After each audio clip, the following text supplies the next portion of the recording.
here.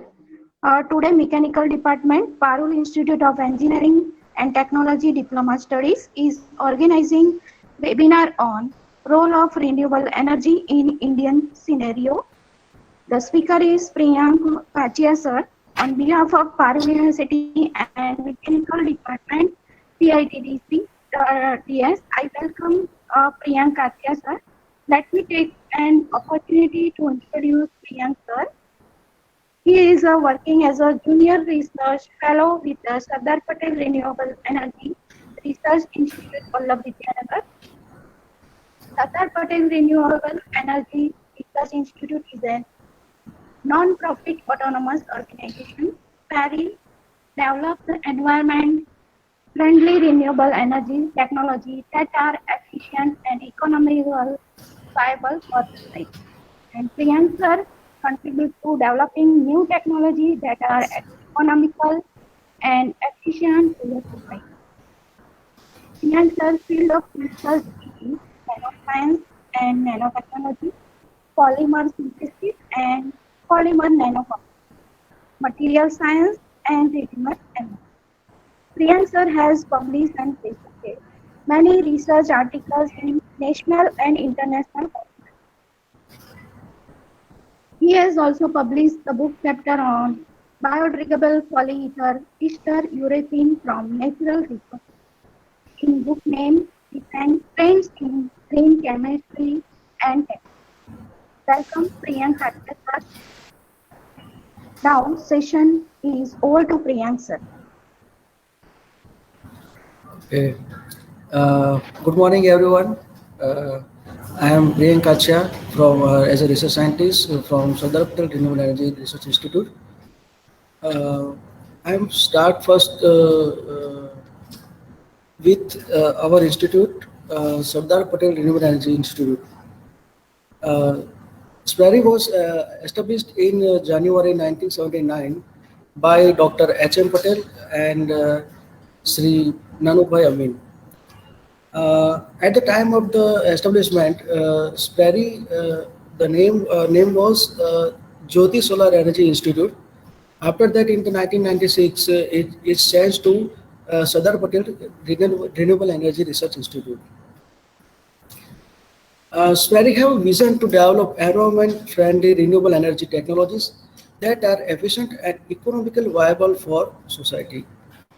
SPARI is only one first institute that working on the all the renewable energy resources like solar, thermochemical conversion, biological conversion, and also extension division is sharing knowledge and technologies to the rural and urban areas.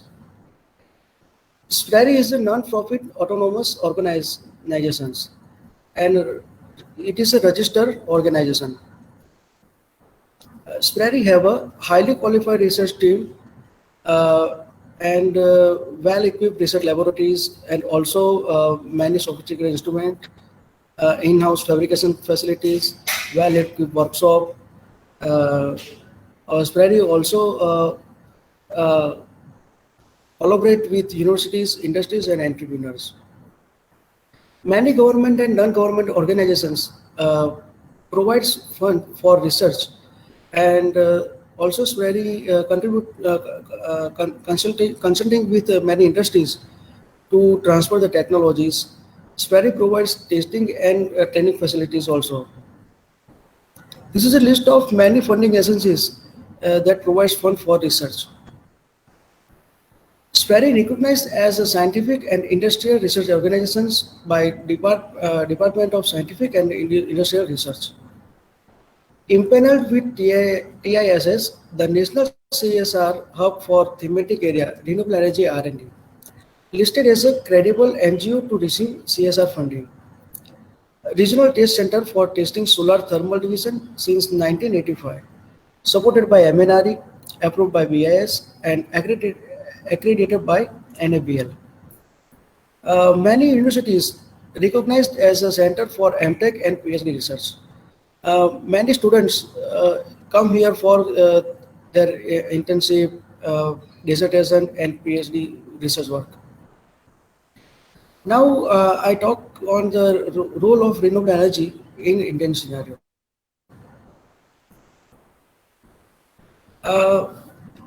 Energy की बात करें तो हमारे पास two types की energy है, एक non renewable and renewable. Non renewable में क्या है कि नॉन रिन्यूएबल एनर्जी जो है वो हमारे पास सीमित मात्रा में है। अभी आगे का जो समय आएगा तो हमको पूरा डिपेंडेंट रिन्यूएबल एनर्जी पर डिपेंडेंट रहना पड़ेगा। रिन्यूएबल एनर्जी हमारे पास इन्फिनिट है और जो नॉन रिन्यूएबल एनर्जी है वो हमारे पास बहुत सीमित है। नॉन रिन्यूएबल जो हम सबको पता है, हम अभी यूज़ भी कर रहे हैं, कोल है, फॉसिल फ्यूल्स है, पेट्रोल, डीजल, गैसेस, ये सब जो है वो नॉन रिन्यूएबल एनर्जी में है। और रिन्यूएबल एनर्जी में हमारे पास सोलर एनर्जी है, विंड एनर्जी है, बायो एनर्जी है, हाइड्रो एनर्जी है, जियोथर्मल एनर्जी है। तो कंजप्शन की बात करें तो एनर्जी कंजप्शन तो 45% कोल हम यूज़ कर रहे हैं एनर्जी कंजप्शन के लिए। और अभी जितना भी हमारा जो इलेक्ट्रिसिटी जनरेट हो रहा है वो थर्मल पावर प्लांट से जनरेट हो रहा है। और थर्मल पावर प्लांट में हम बेसिकली क्या करते हैं कि कोल को जला के जो वाटर है, पानी को स्टीम में कन्वर्ट करके फिर उससे इलेक्ट्रिसिटी जनरेट कर रहे हैं। तो सबसे ज़्यादा हम कोल का यूज़ कर रहे हैं अभी। लगभग 45 इलेक्ट्रिसिटी और जो जनरेट करते हैं वो सब थर्मल पावर प्लांट से करते हैं। हम पेट्रोलियम एंड अदर लिक्विड की बात करें तो वो 25% हम यूज़ कर रहे हैं। और जो रिन्यूएबल एनर्जी और बायोमास जो है, वेस्ट है, उसका जो हम यूज़ करते हैं तो वो सिर्फ 21% जितना ही हम यूज़ कर रहे हैं। इधर अब हम देख सकते हैं कि हमारा प्रोडक्शन जो है, पेट्रोलियम प्रोडक्शन और उसका कंजप्शन, तो प्रोडक्शन से ज़्यादा तो हम कंजप्शन करते हैं। इधर हमारा जितना प्रोडक्शन होता है उससे 4 to 5 टाइम्स तो हमारा कंजप्शन है। तो जब हमारा प्रोडक्शन ही नहीं है इतना और हम कंजप्शन करते हैं तो उसके लिए क्या करना पड़ता है, हमारे आउट ऑफ कंट्री से, बाहर से, दूसरे देशों से हमने उसको परचेस करना पड़ता है। तो उसका क्या होगा कि उसके लिए हमारी जीडीपी पे उसका असर पड़ता है। और उसके लिए जो बोलते हैं ना ફુગાવો પણ થાય છે, બરાબર છે, જેના કારણે આપણી જીડીપી પણ ડાઉન થાય છે અને આપણે એટલા પાછળ જઈએ છીએ। તો આપણે શું કરવું પડશે કે હવે આપણે રિન્યુએબલ એનર્જી ઉપર ટ્રાન્સફર થવું પડશે। તમે આગળ ગ્લોબલ સિનારીઓ તમે જોશો, કરંટ સિનારીઓ શું છે કે આપણી જોડે જે કોલ છે, ઓઇલ છે, બરાબર, ગેસ છે, આ બધી જ વસ્તુ કેવી છે કે બધી જગ્યાએ અવેલેબલ નથી। એનો જે સ્ત્રોત છે અમુક જગ્યાએ ફિક્સ છે કે ત્યાં આગળ જ આપણને અવેલેબલ હોય છે। લાઈક કોલની વાત કરીએ, બરાબર છે, તો કોલ આપણને ક્યાંથી મળશે કે ભાઈ યુએસએ, રશિયા અને ચાઇના, આ 3 જગ્યાએથી જ આપણને પ્રાપ્ત થશે। ઓઇલ છે એ Saudi Arabia, Canada, Iran, Iraq એ બધી જગ્યાએથી મળે છે। જ્યારે ગેસ છે એ ઈરાન, રશિયા, બરાબર, કતાર એ બધી જગ્યાએ અવેલેબલ જથ્થો છે। અને આ તમામ વસ્તુ કેવી છે કે જો આપણે એને સાચવીને યુઝ નહીં કરીએ તો એ નેક્સ્ટ ટાઈમમાં એ બધું ખતમ થઈ જશે। લાઈક ઓઇલની વાત કરીએ તો એ કદાચ નેક્સ્ટ 50 યર્સમાં જે રીતે આપણે અત્યારે યુઝ કરી રહ્યા છે એ જોતાં નેક્સ્ટ 50 યર્સમાં એનો જે સ્ત્રોત છે એ પૂરો થઈ જશે એમ। એ જ રીતે ગેસ છે એ 70 યર્સમાં અને જે કોલ છે એ 250 યર્સમાં ખતમ થઈ જશે। આ ખતમ તો થઈ જશે પણ એની જોડે જોડે બીજું શું છે કે આ જે આપણે યુઝ કરીએ છીએ ને તો એના કારણે જે કાર્બન ડાયોક્સાઇડનું પ્રમાણ ખૂબ જ પ્રમાણમાં વધી રહ્યું છે, લાઈક પોલ્યુશન થાય છે એમ। તો એના લીધે જે આપણે અર્થની જે એટમોસ્ફિયર છે એની અંદરનું જે એન્વાયરમેન્ટ છે એને ગરમ કરે છે અને એના કારણે ગ્લોબલ વોર્મિંગની પ્રોબ્લેમ્સ થાય છે। અત્યારે તમને બધાને ખબર છે કે ગ્લોબલ વોર્મિંગ, બરાબર છે, એના કારણે જે એટમોસ્ફિયર છે એકદમ ચેન્જ થઈ ગયું છે। તમે જોઈ શકો છો કે ભાઈ વિન્ટરમાં પણ વરસાદ થતો હોય છે,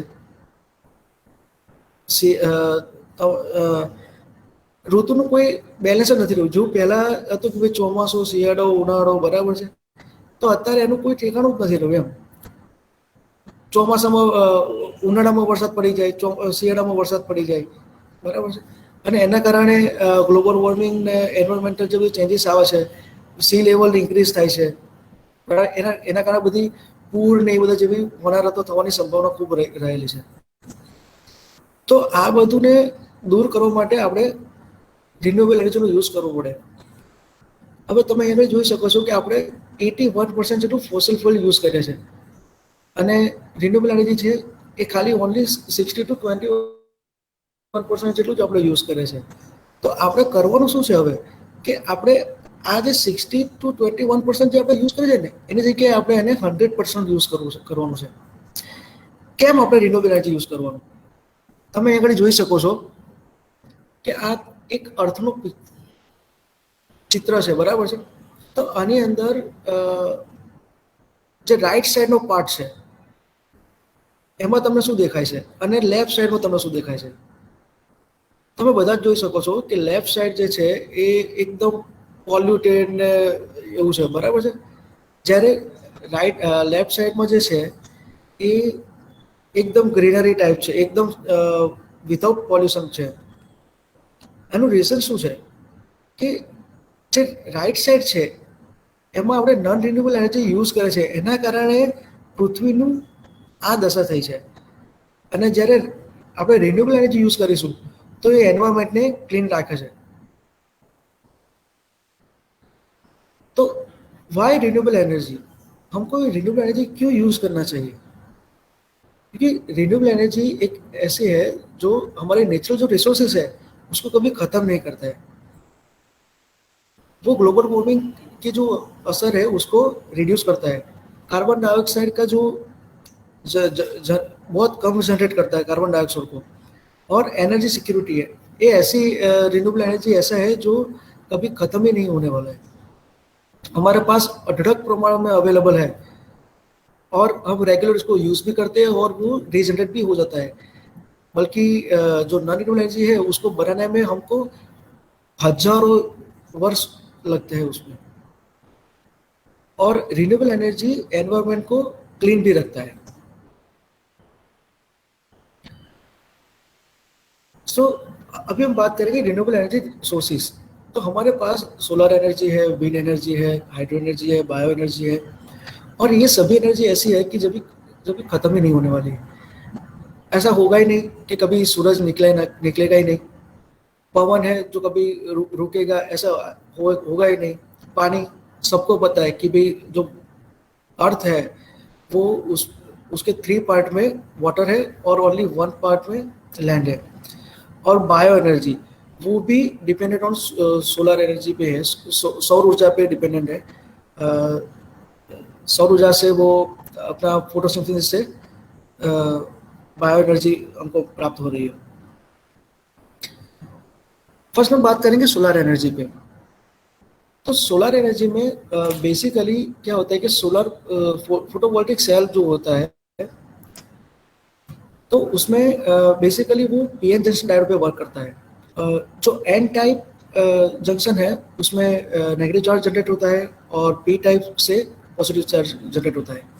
जैसे ही सौर ऊर्जा वो सोलर फोटोवोल्टिक सेल पे आता है तो उसके कारण P junction and N junction पे रिएक्शन होता है और उसकी वजह से हमको इलेक्ट्रिक करंट मिलता है. और अभी जो सोलर एनर्जी हम अभी यूज कर रहे हैं वो कभी जितना हमें मिल रहा है उसमें से हम सिर्फ उसका 1 या 2% ही हम यूज कर रहे हैं. और अभी जो 21st सेंचुरी में जो नेक्स्ट जनरेशन आ रहा है, अभी जो स्टार्ट हो रहा है, वो पूरा का पूरा सोलर एनर्जी पे आगे बढ़ा है. ओनली वन कि वो बिल्कुल नॉन पॉल्यूटिंग है. और उसकी एप्लीकेशन भी आप देख सकते हो. अभी बहुत सारी जगह पे आप देख सकते हो कि भाई गवर्नमेंट जो है वो भी इंसिस्ट करती है कि भाई सोलर पैनल यूज़ करें, सोलर रूफटॉप यूज़ करें, उसमें सब्सिडी भी दे रही है. और उसके एप्लीकेशन देखें तो solar heater, solar thermal energy, electric generation में भी होता है, सोलर कूलिंग में भी होता है. बहुत सारे एप्लीकेशन है सोलर एनर्जी के लिए। यहाँ पे आप देख सकते हैं सोलर कुकर भी है, सोलर हीटर है, रूफटॉप है। बड़ौदा में बात करें तो गुजरात गवर्नमेंट ने बड़ौदा में अकोटा दांडिया दांडिया बाजार पे सोलर ब्रिज बनाया हुआ है। करीब करीब 25 करोड़ का करोड़ में वो बनाया है, और उसमें 1000 मेगावाट जितना उसका किलोवाट का वो प्लांट है, सोलर प्लांट है, और उससे 14 लाख यूनिट इलेक्ट्रिसिटी जनरेट होती है पर ईयर। सेम वैसे ही सरदार सरोवर कैनाल पे सोलर पावर प्लांट रखा है जो 10 मेगावाट का है। स्प्रैरी में सोलर पे रिसर्च हो रहा है और उसमें बहुत सारा वर्क है, और स्प्रैरी स्टार्ट भी सोलर से ही हुआ था, सोलर एनर्जी से। और उसने खुद ही डेवलप किया है, सोलर ड्रायर डेवलप किया है, सोलर हीटर, सोलर कुकर, वो सब इधर डेवलप किया हुआ है खुद की टेक्नोलॉजी से। करंट बात करें कि इंडिया में, तो MNRE रिपोर्ट बता रही है कि on the 31st March of 2020,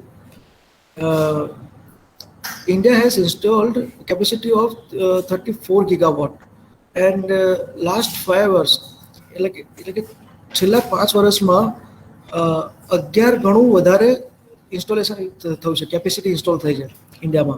અને ઓલ ઓવર ગ્લોબલ વાત કરીએ ને તો ઇન્ડિયા અત્યારે 5th પોઝિશન ઉપર છે સોલર એનર્જીમાં। यहाँ पे आप देख सकते हैं कि solar and solar capacity install in India up to 2040। तो यहाँ पे पहले हम कोल यूज करते थे, उसको यहाँ पे रिप्लेस किया हुआ है सोलर से, और अप टू 2040 हम देख सकते हैं कि सोलर कितना बढ़ जाएगा सोलर, और जो कोल का जो हम यूज कर रहे हैं वो हम कम कर रहे हैं। सेम हम पावर जनरेशन जो कर रहे हैं इंडिया में अभी, तो वो कॉल से कर रहे हैं, उसको अब कन्वर्ट करने का है सोलर फोटोवोल्टिक सेल से। तो गवर्नमेंट अभी ऐसा कर रही है कि जो कोल का हम यूज कर रहे हैं उसको कम करके सोलर पे ज्यादा ध्यान दे रहे हैं। What is the advantage and disadvantage of solar energy? तो सोलर एनर्जी हमको रिन्यूएबल एनर्जी है जो फ्री अवेलेबल है, उसका हाई एनर्जी यील्ड है, कोई पॉल्यूशन नहीं है, लो ऑपरेटिंग कॉस्ट है। और जो डिसएडवांटेज है वो यही है कि वो बहुत जगह रोकता है, और स्टोरेज इश्यू भी बहुत उसका स्टोरेज एनर्जी को हम स्टोर नहीं कर सकते। Now we discuss wind energy.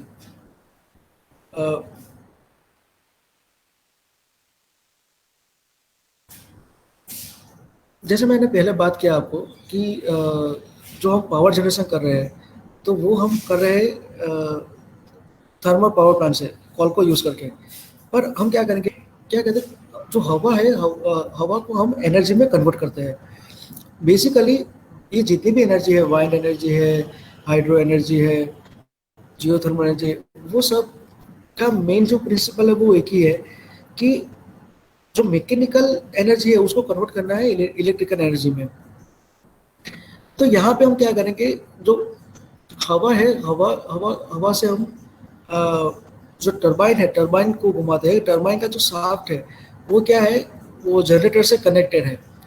जैसे हवा से टरबाइन घूमता है तो उससे जनरेटर इलेक्ट्रिसिटी जनरेट करता है, और इलेक्ट्रिसिटी जो जनरेट होता है वो उसको ट्रांसफर करते हैं ट्रांसफार्मर में। और ट्रांसफार्मर में से क्या होगा, ट्रांसफार्मर वोल्टेज कम करके वो हम सबके घर तक पहुंचाता है इलेक्ट्रिसिटी। यहाँ पे आप इमेजेस देख रहे हैं, वो इंडिया में बहुत सारी जगह पे विंड एनर्जी इंस्टॉल किया हुआ है। इसका मेन बेनिफिट यही है कि हम विंड एनर्जी जब इंस्टॉल करते हैं तो उसके साथ साथ दूसरी जगह पे हम खेती भी कर सकते हैं, और ऐसा नहीं है कि वहाँ पे पूरा लैंड अब रुक जाएगा, आप उसके साथ साथ दूसरा भी कर सकते हैं। MNRE के रिपोर्ट के हिसाब से up to 31 March 2020 India has installed capacity of 37.7 gigawatt, and आप यहाँ पे देख सकते हैं कि टॉप 10 वाइंड एनर्जी कंट्रीज, उसमें इंडिया का 4th नंबर है। सबसे ज़्यादा विंड एनर्जी चाइना में है, उसके बाद USA, उसके बाद जर्मनी, और उसके बाद हमारे इंडिया में है। उसके एडवांटेजेस जैसे हम पहले बताया वैसे ही जो फ्री अवेलेबल है, रिन्यूएबल है, उसका वो कभी ख़त्म होने वाला नहीं है, उसका कोई पॉल्यूशन नहीं है, लॉन्ग ऑपरेटिंग लाइफ है, उसका मेंटेनेंस और ऑपरेटिंग कॉस्ट जो है वो भी वेरी लो है। Also, land can be used for other purposes also. Can combine wind and agriculture farms. Same disadvantages as solar, कि भी उसका एनर्जी स्टोरेज इश्यू है। एक प्रॉब्लम यहाँ पे होता है कि जब हवा जो है तो 24 आवर्स तो चलती नहीं है, आती है रुक जाती है, आती है रुक जाती है, तो वो टुटक से हमको मिल रही है, और उसके कारण क्या होगा कि जब हवा आएगी तभी हमको वो इलेक्ट्रिसिटी जनरेट होगी। और दूसरा कि जब मानसून के टाइम में वो दिक्कत हो सकती है कि भाई बादल आ गए तो फिर वो पवन नहीं है, वो सब है, तो उसकी वजह से हमको इलेक्ट्रिसिटी जनरेट करने में प्रॉब्लम हो सकता है। Also it is dangerous to birds और low energy density to wind. Now hydro energy, तो hydro energy same work on the same principle, पर यहाँ पे हम क्या करेंगे, हवा की जगह पे वाटर का यूज करेंगे। हम इधर वाटर फ्लो से टरबाइन को घुमाते हैं और उससे जनरेटर कनेक्टेड रहता है, तो जनरेटर से इलेक्ट्रिसिटी जनरेट होकर के फिर हमको मिलती है। तो सेम प्रिंसिपल कि भाई वाटर का यूज करके हमको मैकेनिकल एनर्जी जो है उसको कन्वर्ट करना है इलेक्ट्रिकल एनर्जी में।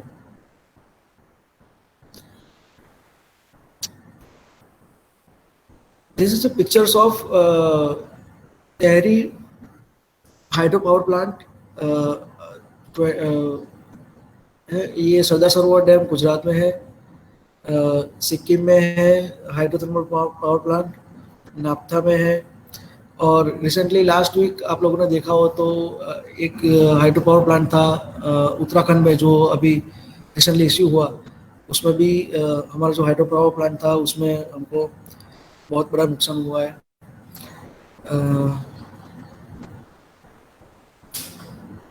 उसका एडवांटेज एंड डिसएडवांटेजेस, तो इसका एडवांटेज तो यही है कि भी चीप टू ऑपरेट है, रिन्यूएबल है, हाई यील्ड है, लोअर एनर्जी कॉस्ट है।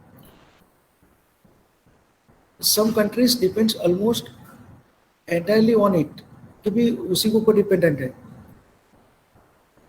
और फ्लूड कंट्रोल है, drinking water and recreation, this all. दूसरा उसका डिसएडवांटेज ऐसा है कि ह्यूमन पॉपुलेशन को डिस्प्लेसमेंट करना पड़ता है, कोई होनारत हो गई तो दिक्कत हो सकती है, तो इसके लिए वहाँ से ह्यूमन डिस्प्लेसमेंट करना पड़ता है। Reducibility of water downstream. Many of the above problems are significantly worse for larger dams. अब वाटर पॉल्यूशन प्रॉब्लम्स है, तो वो सब डिसएडवांटेजेस है। Now geothermal energy. Geothermal energy is basically natural heat of earth. Geothermal energy में हम क्या करते हैं कि हम जो वाटर है, वाटर को अराउंड 4000 to 5000 मीटर तक नीचे जाने देते हैं, और उसको जो पृथ्वी की अर्थ की जो हीट है उससे वो गर्म होता है पानी, और उसको स्टीम में कन्वर्ट करके उसको टरबाइन टरबाइन से कनेक्ट करते हैं। तो टरबाइन घूमने से जनरेटर से कनेक्टेड है, तो जनरेटर इलेक्ट्रिसिटी जनरेट करता है और वो हम सबको पावर मिल सकता है। तो ये सब सभी जो एनर्जी है, जो जियोथर्मल है, विंड एनर्जी है, सोलर है, वो सब सेम प्रिंसिपल पे वर्क कर रहे हैं। This is a geothermal power plant in Matsukawa and north Iceland.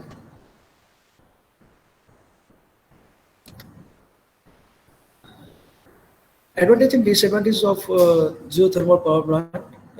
It is environmentally friendly, renewable resources, potential capacity, stable resources है, great for heating and cooling, no fuel required, small land footprint। और उसका disadvantage यही है कि surface instability है, high cost of electricity, high front cost for heating and cooling system, location specification और distribution cost उसका बहुत ज़्यादा है। This is a disadvantage of geothermal energy.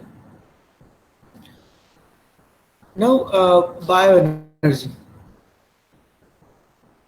जो बायो एनर्जी है वो, जैसे मैंने पहले आपको बताया कि energy from biological sources.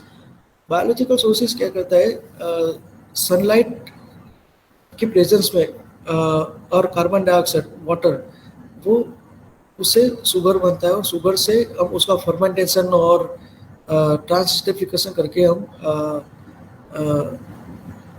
Biofuels वो सब बना सकते हैं। This is a biomass resources. Agriculture crops है, रेसिड्यूज है, सेवेज है, म्यूनिसिपैलिटी सॉलिड वेस्ट है, एनिमल रेसिड्यूज है, इंडस्ट्रियल रेसिड्यूज है, फॉरेस्ट्री क्रॉप्स एंड रेसिड्यूज है, ये सभी बायोमास रिसोर्सेज है। और ये जो बायोमास रिसोर्सेज है हमारे पास इतना सारा अवेलेबल है कि उसमें से हम 34% ही हम यूज़ कर रहे हैं।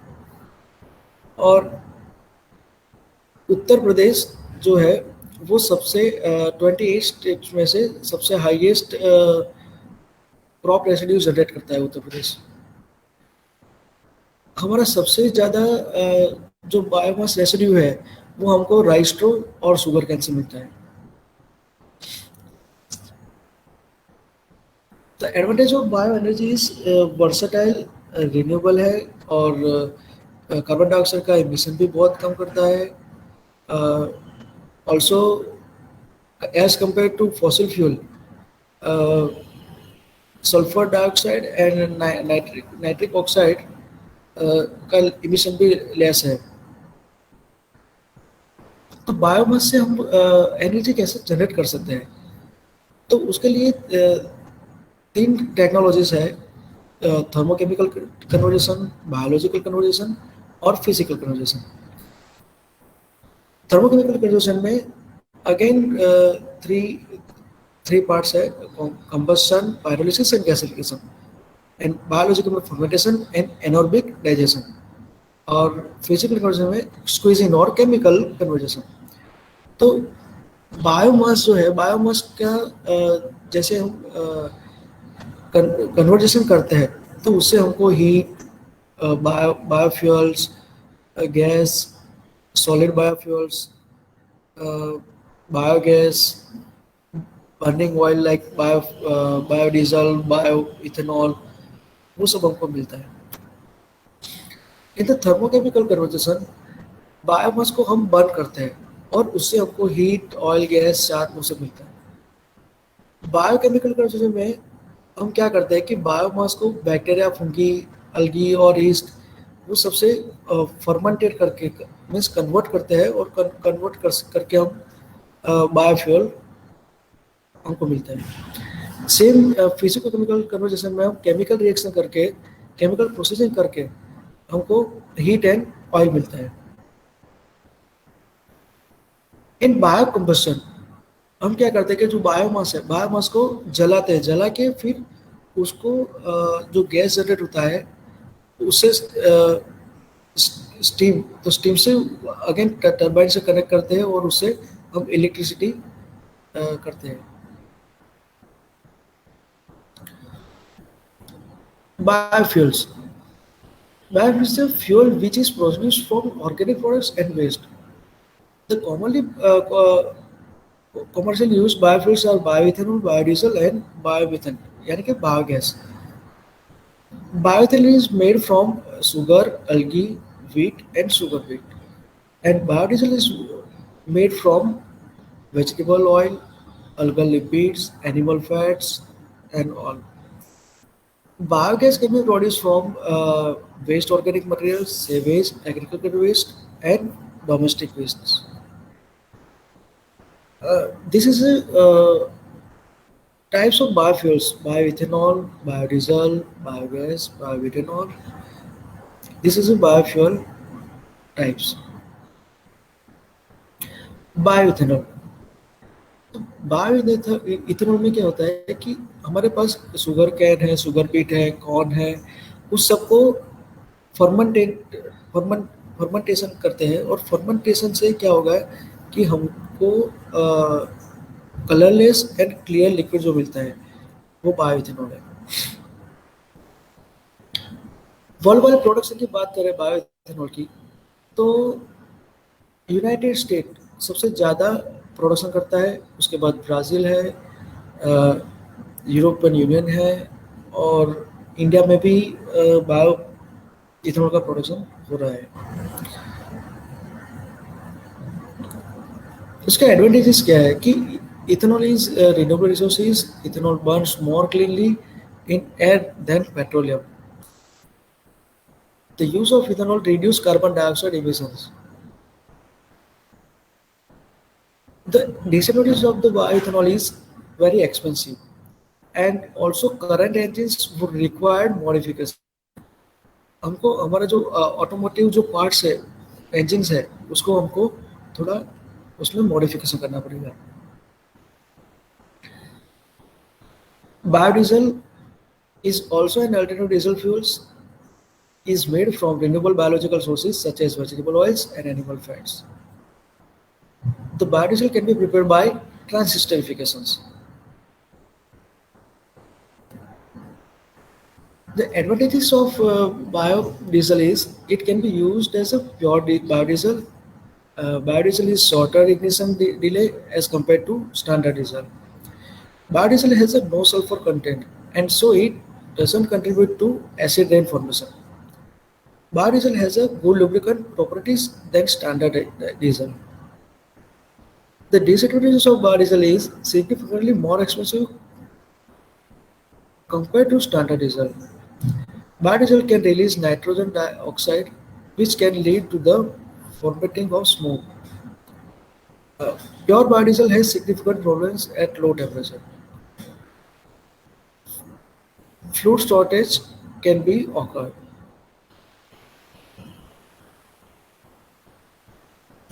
Biobutanol.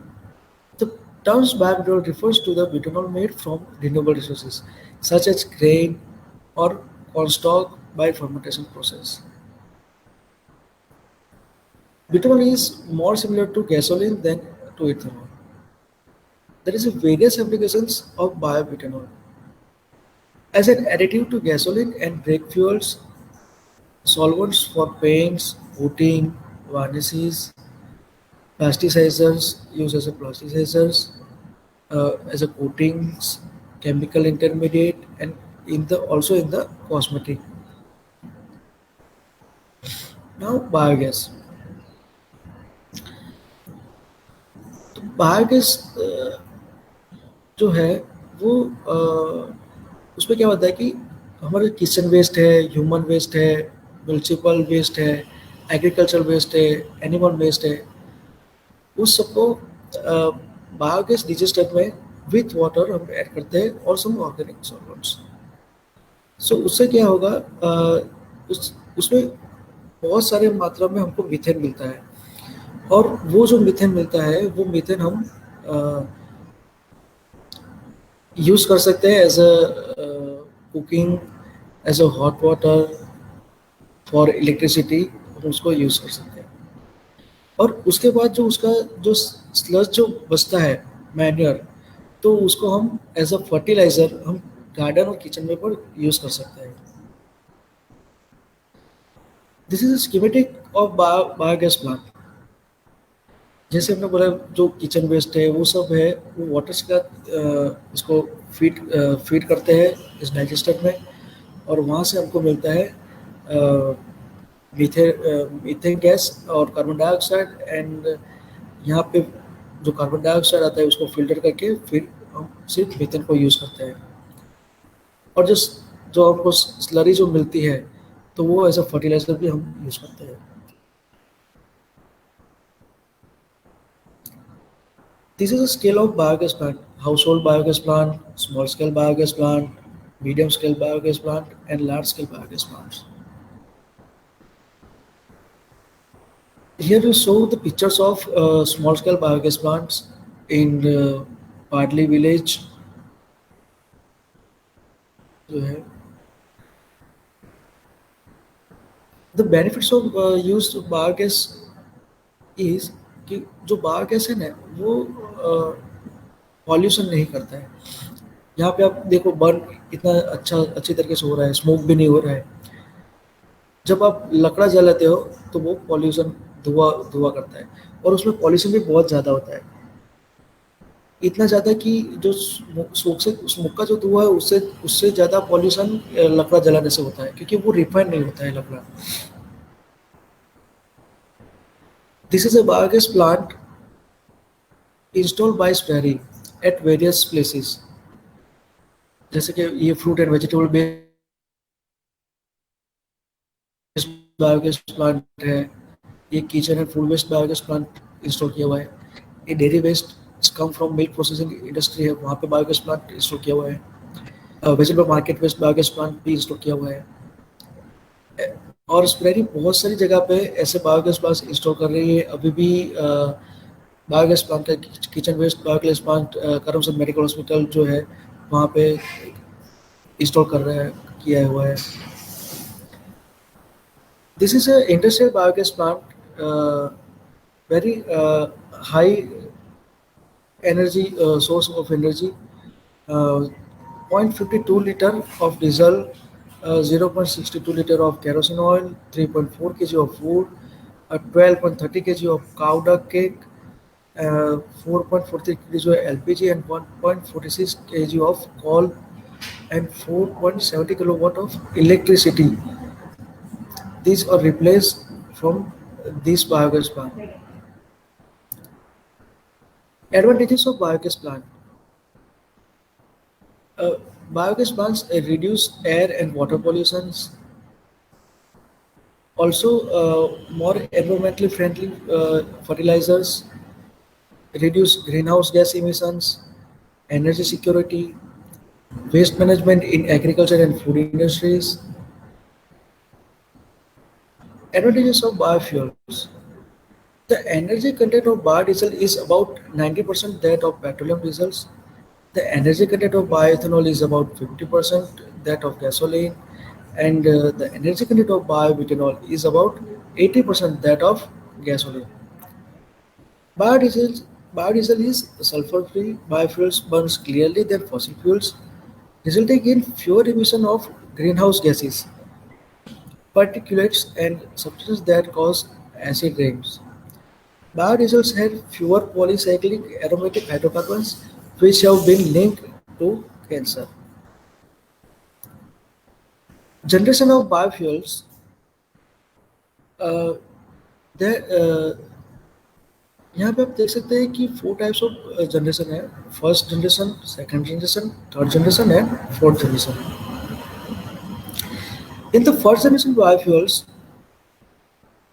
उसमें क्या कर रहे थे कि शुगर बीट है, शुगर कैन है, स्वीट स्वीट स्वीट सरगम है, starchy materials like wheat, corn, ballet, उन सबको सीधा हम फर्मेंटेशन और उसको ट्रांसस्टिफिकेशन करते थे, और उससे हमको बायोडीजल और बायोइथेनॉल मिलता था। पर उसका डिसएडवांटेज क्या था कि वो हम डायरेक्टली यूज़ कर रहे थे तो हमको खाने में दिक्कत आ सकती थी। तो उसके लिए फिर सेकंड जनरेशन आया। तो सेकंड जनरेशन क्या कर रहे हैं कि जो बायोमास का जो वेस्ट है उसमें से हम हीट, बायोगैस, बायोइथेनॉल, बायोट्यूल, सिंगैस और बायोचार वो सब जनरेट कर रहे हैं। तो बायोमास का वेस्ट कौन सा है? तो जो लिग्नोसेल्यूलोज बायोमास जो है, लाइक वुड वुड वुड है, वुड, फिर स्ट्रो है, मीन्स राइस स्ट्रो, व्हीट स्ट्रो, उसका जो जो लोग खेती करते हैं उसको पता होगा कि जो अपना गुजराती में क्या ना, तो कूड़ा बराबर, ખેતરમાં ડાંગર વાળ્યા પછી જે કૂડા વધે બરાબર, એનો યુઝ કરીને, ઘાસ છે એ બધાનો યુઝ કરીને આપણે પ્રોડક્ટ આપણે જનરેટ કરી શકીએ છીએ. સેકન્ડ જનરેશનમાં જે લિગ્નોસેલ્યુલોઝ બાયોમાસ છે એનું બાયોલોજીકલ કન્વર્ઝેશનથી અને થર્મોકેમિકલ કન્વર્ઝેશનથી પણ આપણે બાય પ્રોડક્ટ આપણે મેળવી શકીએ છીએ. જેમ કે બાયોગેસ છે, બાયોઇથેનોલ છે, બાયોબિટેનોલ છે, આ બધી આપણને બાયોલોજીકલ કન્વર્ઝેશનથી આપણને મળે છે. જ્યારે હીટ, સિંગેસ, બાયોચાર, આ જે બધી પ્રોડક્ટ છે એ આપણને થર્મોકેમિકલ કન્વર્ઝેશનથી મળશે. થર્મોકેમિકલ કન્વર્ઝેશનમાં જે આ લિગ્નોસેલ્યુલોઝ બાયોમાસ છે એને હીટ કરવામાં આવે છે, બર્ન કરવામાં આવે છે અને એનાથી આપણને સિંગેસ, બાયોચાર આપણને અવેલેબલ થાય છે. જ્યારે બાયોલોજીકલ કન્વર્ઝેશનમાં આ જે ફીડસ્ટોક છે એને અગેન ટ્રાન્સસ્ટરીફિકેશન એન્ડ ફર્મેન્ટેશનથી બાયોગેસ, બાયોઇથેનોલ એન્ડ બાયોબિટેનોલ પ્રાપ્ત થાય છે. This is a pilot scale automated bioethanol reactor developed at Sperry. यहाँ पे दो रिएक्टर है. जो फर्स्ट रिएक्टर है उसमें प्रीट्रीटमेंट होता है, हाइड्रोलिसिस होता है, फर्मेंटेशन होता है. और जो सेकंड रिएक्टर है उसमें सैलिड और लिक्विड को सेपरेट करते हैं. ये रिएक्टर स्प्रे ने खुद डेवलप किया हुआ है, यहाँ पे ही बना था. Now third generation of biofuels. Third generation में हम देख सकते हैं अल्गी. तो अल्गी यानी लील, हम सबको पता है लील का कितना इम्पोर्टेंस है. और लील में बहुत सारा न्यूट्रिएंट्स, प्रोटीन्स वो सब अवेलेबल है. अभी तो आप देखो तो बहुत सारे कॉस्मेटिक्स में भी लील का यूज़ करके कॉस्मेटिक में यूज़ कर रहे हैं. तो यहाँ पे क्या होता है कि जो अल्गी है, अल्गी को कल्टीवेट करते हैं और उससे हमको biodiesel, ethanol, biomethanol, butanol, syngas, bio oil, biochar वो सब हमको मिलता है. This is a open raceway pond at SPRERI. यहाँ पे अल्गी को कल्टीवेट करते हैं. इसकी कैपेसिटी 7000 लीटर्स है. और उसको उसका जो बायोमास जो मिलता है उससे वो 10 kg, 7000 लीटर में से 10 kg मिलता है. ये वी पॉन्ड है, outdoor cultivation high vacuum V से पॉन्ड है, स्प्रेरी में ही डेवलप किया हुआ है.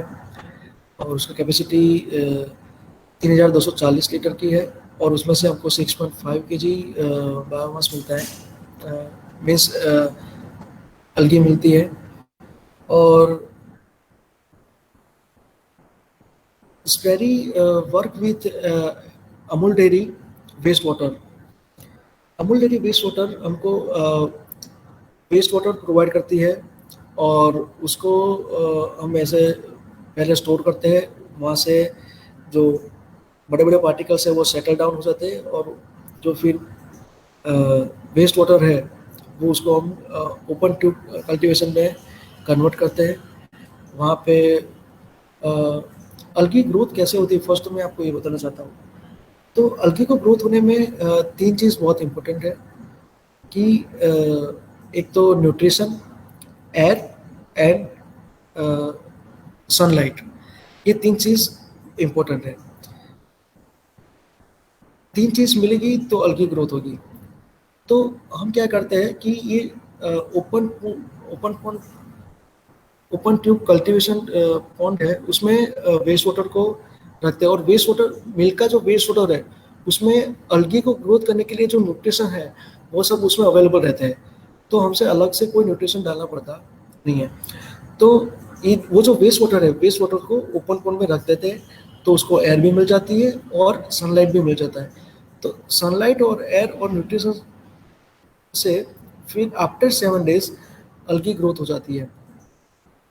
देन अलगी ग्रोथ होने के बाद क्या करते हैं कि उसको फिल्टर कर देते हैं, तो उसमें हमको एक क्लियर वाटर मिलता है, और जो कॉन्सेंट्रेशन जो अलगी है, तो वेट अलगल बायोमास मिलता है, तो उसको हम ड्राई करते हैं, अलगल बायोमास मिलता है, उसको लिपिड एक्सट्रैक्ट करते हैं, और लिपिड एक्सट्रैक्शन से हम उसको जो लिपिड एक्सट्रैक्शन है उसको ट्रांसएस्टिफिकेशन करके बायोडीजल बना सकते हैं, और जो लिपिड डिप्लीटेड बायोमास जो है उसको use for production for another value added products में हम यूज कर सकते हैं। Now fourth generation biofuels. Fourth generation biofuels में अलगी है, पर वो इंजीनियर अलगी है, और साइनोबैक्टीरिया बोलते हैं उसको, और उससे हमको CO2 कैप्चर बहुत प्रमाण मिलता है, लिपिड मिलता है, biodiesel, ethanol, biomethane, biofuel, syngas and biofuel मिलता है। तो कंक्लूजन इज दैट कि रिन्यूएबल एनर्जी हम जो यूज़ करेंगे तो वो हमारा जो वेस्ट है वो भी रिड्यूस करेगा, एनवायरनमेंट को क्लीन रखेगा, न्यू एग्रीकल्चर मार्केट रहेगा, एनर्जी सिक्योरिटी हमको मिलेगी, और यही जो सोर्स है वो कभी ख़त्म होने वाला नहीं है। हमारे ग्लोबल वार्मिंग जो है उसका इफेक्ट भी कम करेगा, और benefit for developing our nation. This is a very ongoing research activities. अभी हम सेकंड और थर्ड जनरेशन में वर्क कर रहे हैं, यहाँ पे अलगी को ग्रो करके उससे बायोडीजल, बायो इथेनॉल वो सब जनरेट कर रहे हैं, और लिग्नोसेल्यूलोज बायोमास में से सेल्यूलोज, सिलिका, लिग्निन जैसे वैल्यूडेड प्रोडक्ट भी बना रहे हैं। लिग्निन से lignin nano particles, lignin fibres, lignin nano fibres, वो सब अभी काम चल रहे हैं। Agriculture waste, kitchen waste, organic waste, उस सब में से भी biogas, biomass pellet, cook stove, वो सब हम इधर अभी कर रहे हैं। I am very thankful to Director Sir Sreri for providing the research facilities and permitting to deliver the lectures. Dr. Madhavi Nara, Head of the Department, for her guidance throughout the project. ICR, DBT and Government of Gujarat for funding the research projects. I am also thankful to Pal University and Professor Bindi Thakkar and Rajashri Kokte ma'am to providing a platform for knowledge sharing. This is our BCT division's staff, and thank you. If you have any questions and want to more information, please contact on this number or email ID. Thank you. Thank you, sir, for sharing your knowledge and giving the knowledge regarding the different types of renewable energy. One of the questions from the student side is that please explain the energy conservation concept and how to conserve the energy at the home or offices. Sorry, energy? How to conserve the energy conservation. Please explain the concept of energy conservation. Okay. Energy conservation is whole energy conservation या फिर biomass energy, what type of? Overall. Okay. तो हम बात कर सकते हैं कि देखो अभी हमारे पास अवेलेबल है कि भाई रूरल एरिया में हम देख सकते हैं कि बहुत सारा बायोमास हमको अवेलेबल है। तो उस पे हम क्या करेंगे कि बायोगैस हम लगा सकते हैं वहाँ पे। तो बायोगैस से क्या होगा कि जो जो गैस जनरेट होता है तो वो हम अपने घर में खुद यूज़ कर सकते हैं, और हमारे घर में यूज़ करने के लिए छोटा सा प्लांट इनफ है। तो और उसमें बायोगैस गोबर है, किचन वेस्ट है, अपना मैन्योर है, वो सब हम बायोगैस जनरेट करने के लिए हम यूज़ कर सकते हैं। दूसरा है कि जो थर्मोकेमिकल कन्वर्जन है, जो बर्न करके बायोमास को बर्न करके करना है, तो वो हम घर पे नहीं कर सकते, क्योंकि उसमें क्या होगा कि वो डायरेक्टली हम बर्न करेंगे तो उसमें बहुत सारा पॉल्यूशन होगा और गैसेस जनरेट होगा, जो अगेन हमारी जो एनवायरनमेंट है उसको पॉल्यूट करेगा, और हमारे हेल्थ के लिए भी उसको वो प्रॉब्लम कर सकता है। तो वो जो है वो सिस्टम है, उसको सिस्टम के अंदर ही उसको बंद करना पड़ता है, और जो गैसेस वो जनरेट होती है वो गैसेस को रिफाइन करना पड़ता है उसको, या फिर बंद करना पड़ता है। तो जो थर्मोकेमिकल जो बायोमास का है, तो उसमें हम जो उसका सिस्टम है उसमें ही हम कर सकते हैं, वो हम घर पे नहीं कर सकते। Any other questions? No, sir. और सोलर का Yes. सोलर में अभी जो रूफटॉप गवर्नमेंट भी जो सब्सिडी दे रही है रूफटॉप के लिए, तो सोलर का भी हम यूज़ कर सकते हैं। और सोलर का रूफटॉप तो सही है, और दूसरा भी हम छोटी छोटी सोलर पैनल से हम बहुत सारा वर्क कर सकते हैं।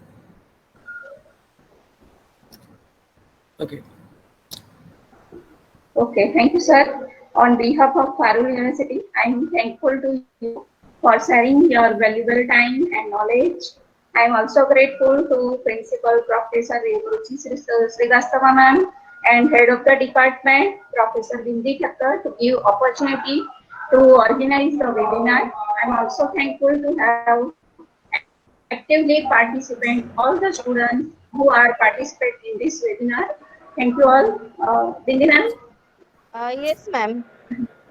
Sir, we would like to extend thank you and our gratitude towards you, your institute, for supporting us and sparing this valuable knowledge for our students who are growing and they have started their first steps towards engineering branch, mechanical engineering branch.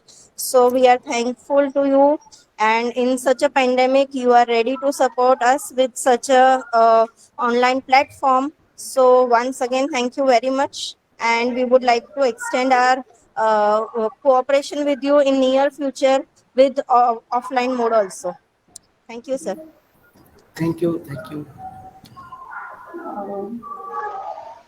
On the behalf of our institute, I like you visit our institute with student, and हम लोग हर फरवरी और मार्च में open house रखते हैं, तो आप visit भी Yes, कर sir. सकते हैं।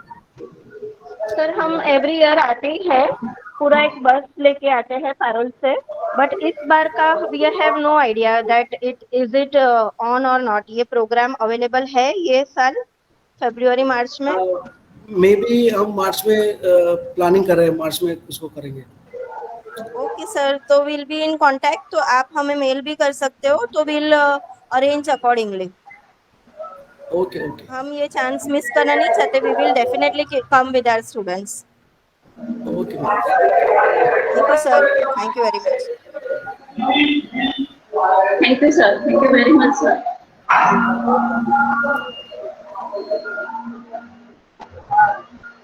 And I would like to present the one certificate for delivering this like seminar. Thank you, ma'am.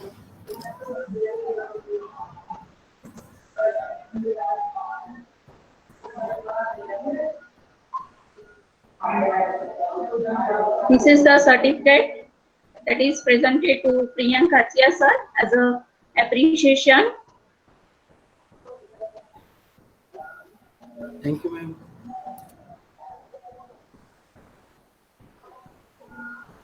Thank you once again, Priyank sir, for Welcome. supporting us.